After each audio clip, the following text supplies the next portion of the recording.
Aku yang bercanda bacot biasa.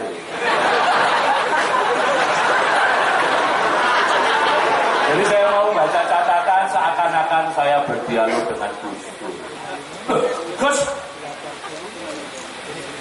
selamat malam Gus. Sampeyan dari tadi diem toh Gus. Sampeyan sedih melihat kondisi bangsa ini makin memprihatinkan. Ayo Gus, ngomong. Jangan biarkan kami semua semakin bingung. Jangan biarkan kami sendirian, Gus. Kami semua ini rindu sampean, Gus. Ya. Kita semua memang rindu Gus Dur.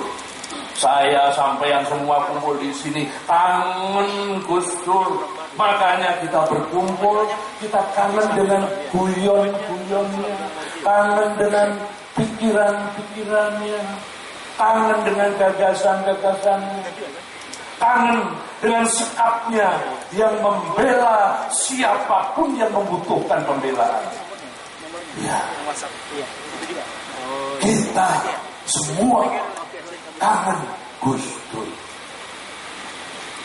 Mendengar pernyataan ini mungkin di atas sana Gus Dur cuma tertawa.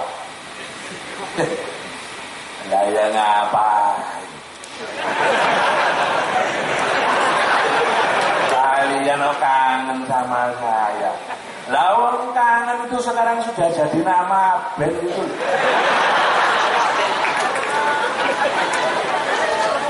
Saya pengen tanya kepada kalian semua, apakah kalian kangen Gus Dur?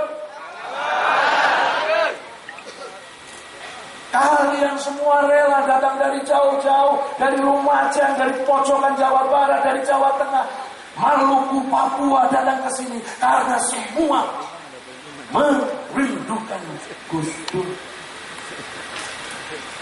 Itulah yang disebut ketulusan. Kita semua datang ke sini karena kita tulus mencintai Gus Dur. Kita mengingat Gus Dur karena kita memang tulus ingin mengingatnya. Bukan karena dipaksa atau dibujuk untuk mengingatnya. Saya terus terang perlu menegaskan hal ini karena sekarang ini kita sering melihat gambar wajah seorang pemimpin yang muncul di stiker, di kaos oblong, di pantat truk. Pemimpinnya dada-dada di penak zaman dulu ya. Nyuwun sewu Mas Prabowo. Jelas ora tuane. Andai kan Gus Dur masih hidup dan berada di sini, mungkin Gus Dur akan mengomentari pernyataan di pantat bak truk itu. Si kabari kepenak zaman dulu penao lah kepenak piye apa-apa Harto ndak ingat dulu waktu muktamar NU saat saya dicalonkan jadi ketua PBNU kan Pak Harto yang mau jegal saya biar tidak jadi ketua NU. Itu aja dibilang enak. Kita semua tentu masih ingat peristiwa itu. Bagaimana Orde Baru berusaha menekan Gus Dur di zaman itu, zamannya Mas Prabowo dulu. Saat Orde Baru begitu kuat-kuatnya, Gus Dur dianggap menjadi ancaman karena terus memperjuangkan demokrasi.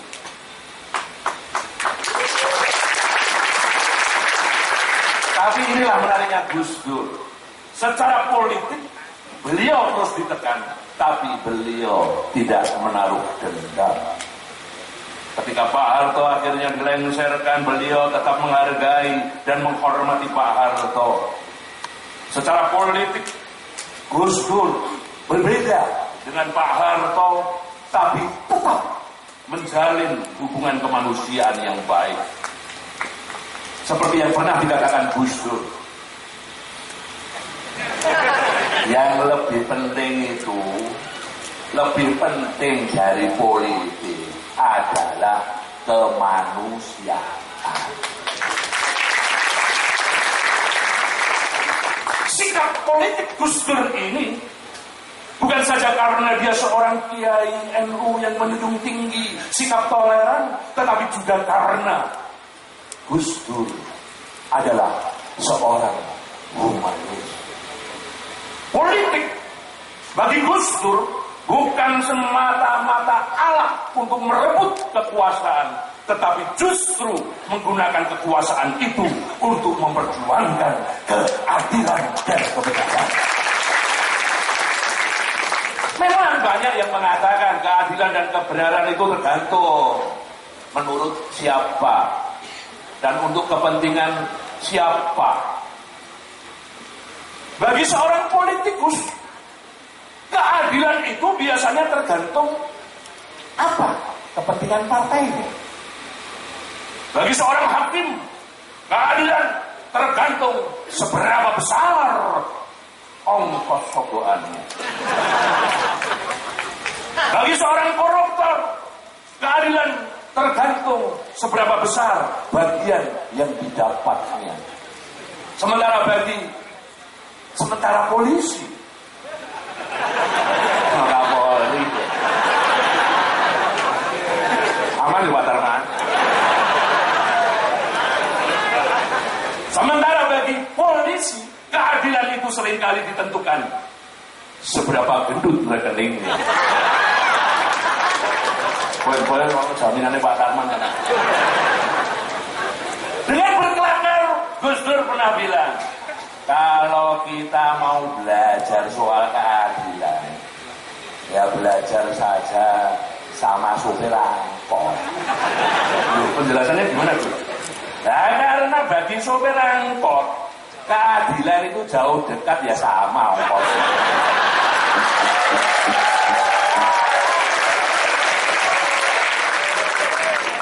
Jadi persoalan keadilan inilah yang menurut saya mesti mendapatkan perhatian. Keadilan harus memberikan rasa aman, rasa nyaman bagi siapapun. Keadilan harus bisa dirasakan oleh semua golongan, yang mayoritas merasakan, yang minoritas juga merasakan. Maka itulah sebabnya Gus Dur selalu membela yang tertindas, membela yang minoritas. Saya sering membayangkan bagaimana jika para pemimpin kita sejak tahun 45 sampai hari ini berkumpul, ketemu dan mendiskusikan soal keadilan. Ini ada anekdot. Bung Karno, Pak Harto, Pak Habibie, Gus Dur, Bu Mega, sama yang hari ini juga Pak SBY, suatu hari bertemu, duduk di satu meja, dan di tengah meja ada ayam panggang. Apa yang terjadi?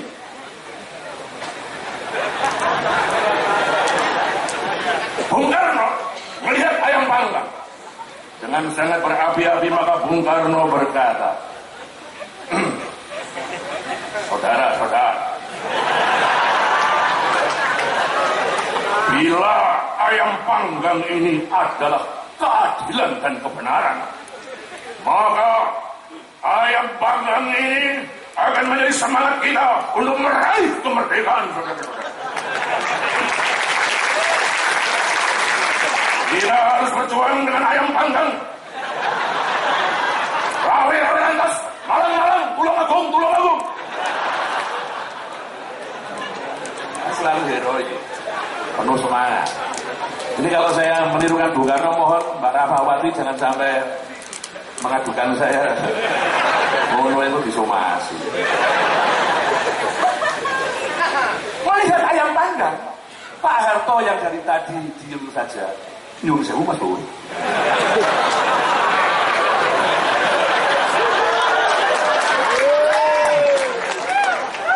Dengan gayanya yang khas, Pak Harto lalu tersenyum. Olehnya. Kalau menurut daripada saya,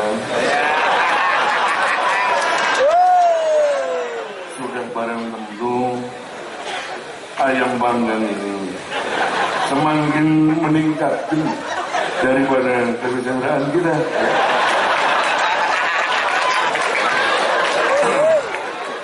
Keadilan dan kebenaran itu ibarat mikul dhuwur mendem jeruk. Jeruk basuki mau piye kabar wong.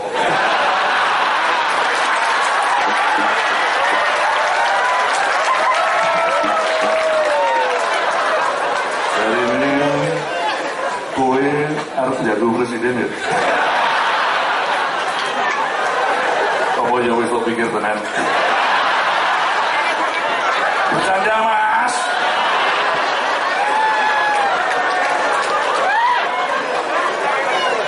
Setelah Pak Harto, Pak Habibie langsung melotot melihat ayam panggang. Saudara-saudara, kita harus menjadikan keadilan dan kebenaran sebagai semangat untuk tinggal lantas.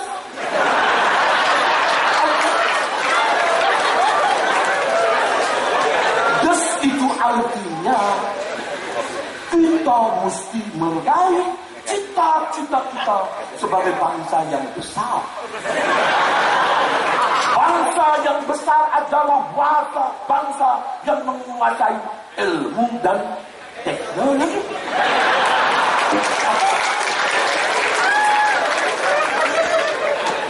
Nah, mendengar seperti itu, Bu Mega hanya senyum, diam, anggur, bicara pendek.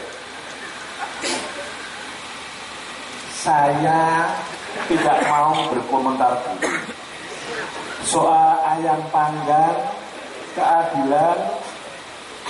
Kita bicarakan nanti saja, sebab sekarang ini semuanya tergantung elektabilitas Pak Jokowi.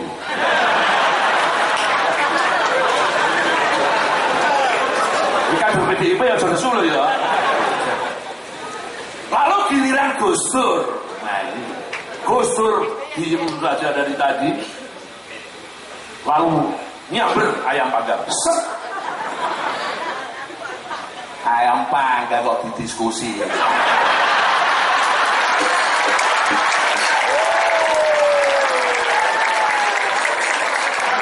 Ayo dipangan oleh.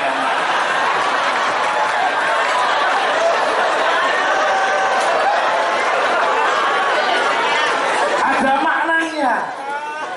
Loh, kalau itu ibarat keadilan dan kebenaran, itu kan tidak usah diperdebatkan. Tapi ya dilaksanakan dan ditegakkan. Gitu saja kok repot. Bukan begitu Pak SBY? Tanya Gus Dur kepada Pak SBY. Pak SBY kaget ditanya. Iya, saya prihatin.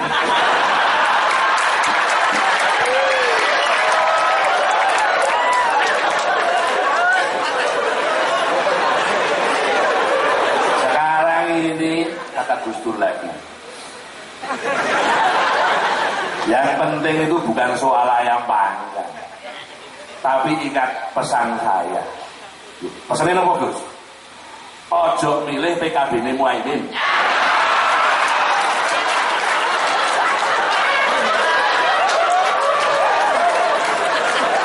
Ini yang bicara bukan Butet, ini Gus Dur loh ya. Sumpah aku rawani.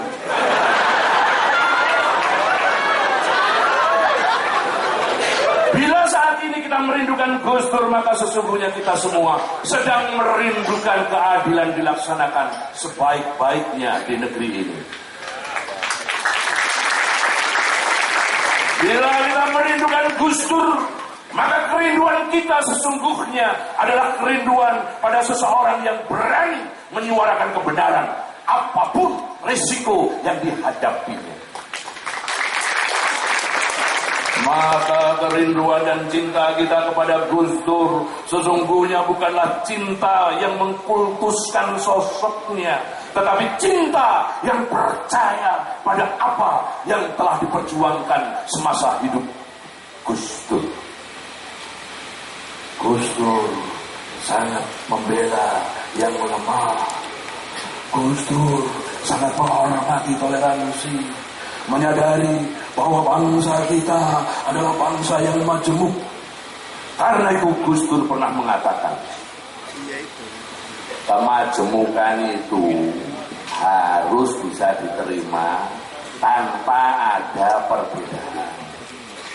Tidak boleh lagi ada pembedaan kepada setiap warga negara Indonesia berdasarkan agama, bahasa ibu, kebudayaan, serta ideologi.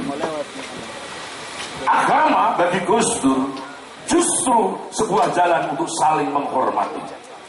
Gus Dur selalu membuka diri bagi dialog lintas iman, karena itulah yang akan menyatukan kita sebagai manusia. Seperti pernah dikatakan Gus Dur, agama jangan jauh dari kemanusiaan. Saudara-saudaraku, itulah yang membuat kita semuanya malam ini berkumpul di sini, karena kita merindukan Gus Dur. Selamat malam.